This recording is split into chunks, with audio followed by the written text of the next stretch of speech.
आज पंढरपुरामध्ये संपूर्ण राज्यामध्ये या ठिकाणी धनगर एसटी आरक्षण अंमलबजावणीसाठी रस्ता रोको करण्यात आलेला आहे। आज या ठिकाणी पंढरपूरमध्ये हजारोच्या संख्येनं शेळ्या मेंढ्या साहेब घेऊन आमचा समाज बांधव या ठिकाणी आज या रस्ता रोकोला बसलेला आहे।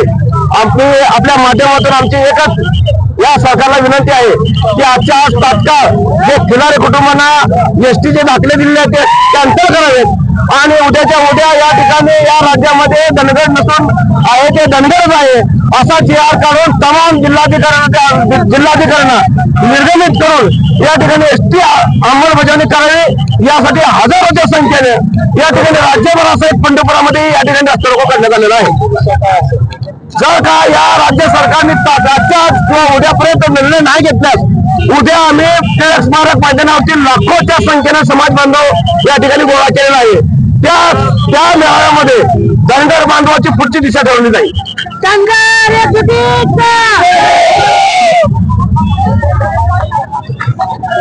आज पंढरपूरमध्ये विविध ठिकाणी रस्ता रोको केले जातात। धनगर समाजाचं गेल्या 15 दिवसापासून पंढरपूर या ठिकाणी आमरण उपोषण चालू आहे। राज्याच्या मुख्यमंत्र्यांनी आमच्या शिष्टमंडळासोबत चर्चा करून आम्हाला लेखी मुख्यमंत्र्यांच्या सहीनं पत्र दिलं होतं की येत्या 7 दिवसामध्ये धनगर महाराष्ट्रात असणारे जे धनगर जे डुप्लिकेट पास लागते ते रद्द करू आणि धनगर आरक्षणाचा GR आम्ही चालू करू। परंतु आरक्षणाचा उपोषणाचा 15वा दिवस आहे। आम्हाला डेडलाईन दिलेली संपूर्ण 8वा 9वा दिवस आहे। परंतु राज्याच्या मुख्यमंत्र्यांच्या सहीने दिलेले पत्र असून सुद्धा जर या प्रशासनातील अधिकारी कारवाई करत नसतील तर या सरकारला जाग कशी आणायची। म्हणून राज्यातील तमाम धनगर समाज आज प्रत्येक तालुक्याच्या ठिकाणी रस्त्यावरती उतरलेला आहे।